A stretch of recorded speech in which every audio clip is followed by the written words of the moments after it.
Welcome to వార్త. నేను దేవా.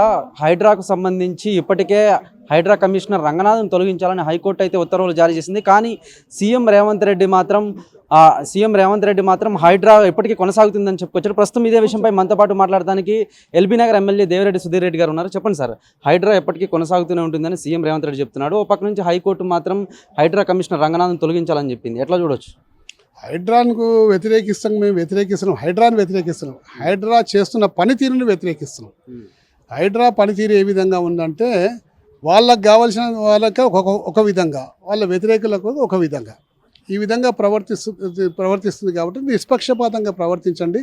ఎవరైనా మీ ముందులో తప్పు చేస్తే అందరినీ సమానంగా శిక్షించండి అని చెప్పేసి స్పష్టంగా అనేక సందర్భాల్లో చెప్పినా కానీ ఇవాళ చాలామంది పెద్దలను వదిలిపెట్టేసి పేదవాళ్ళ భూముల మీద పడి అనేక రకాలుగా వాళ్ళ ఇల్లు కూలగొడుతుంటుంటే, విచక్షణాతి రహితంగా కూలగొడుతుంటే, స్టేటస్ కో ఉన్నా కూలగొడుతుండ్రు, స్టే ఉన్నా కూలగొడుతుండ్రు.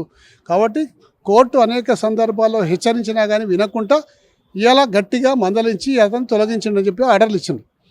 దాని మీద రంగనాథ్ గారు ఏమంటారంటే, ఇలా నేను కరెక్టే, అంతా ల్యాండ్ గ్రాబర్స్ అంతా నా మీద వేసిన కోర్టులలో కేసులు వేసిండ్రు కాబట్టి వాళ్ళు తప్పుదోవ పట్టిస్తున్నారంటే కోర్టు ఏమైనా గుడ్డిదా తప్పుదోవ పట్టిస్తాం?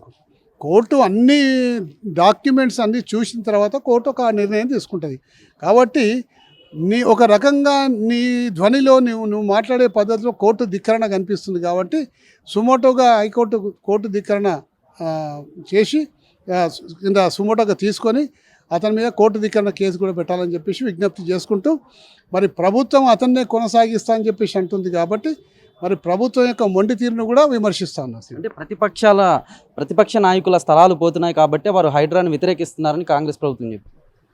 శాంతా శ్రీవాస్తవ స్థలము ప్రతిపక్షాల స్థలమా?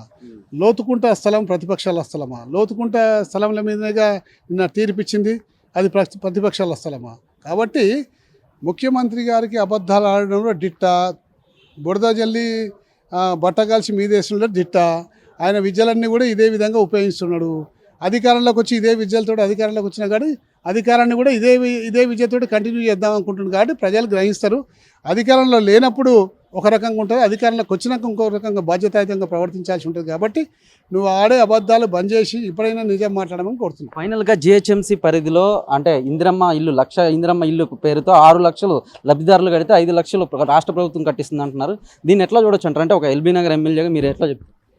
అంటే స్వాగతిస్తున్నాం కదా, ఈ పూర్తి అయినాడు మేము దాని విషయం చెప్తాం. ఇప్పుడు డెవలప్మెంట్ ఎవరు రాలేదా మీ దగ్గర అప్లికేషన్ పెట్టుకోవడానికి? చాలా మంది వస్తుంటే మా దగ్గర ఇంకా స్థలం దొరకలేదు. ఎక్కడ ఇస్తారో స్థలం చూడాలి. దాన్ని స్వాగతిస్తున్నాం. డెవలప్మెంట్ కార్యక్రమాలు ఏదైనా స్వాగతిస్తాం. కానీ అవి కేవలం కాగితాలకే పరిమితం కాకుండా ప్రజలకు చేసి చూపెడితే మంచిగా ఉంటుంది. చూసారు కదా, మొత్తం మీద కనుక మనం చూసుకున్నట్లయితే లబ్ధిదారులకు సంబంధించి కేవలం కాగితాలకే పరిమితం కాకుండా ఈ యొక్క హైదరాబాద్లో 1,00,000 ఇందిరమ్మ ఇల్లుకు సంబంధించి అయితే మాత్రం ఇళ్ళన్నీ కూడా కట్టించి ఇవ్వాలని అయితే మాత్రం ఎల్బీ నగర్ ఎమ్మెల్యే దేవిరెడ్డి సుధీర్ రెడ్డి చెప్పుకొచ్చారు. కార్తీక్తో దేవా, వార్త, హైదరాబాద్.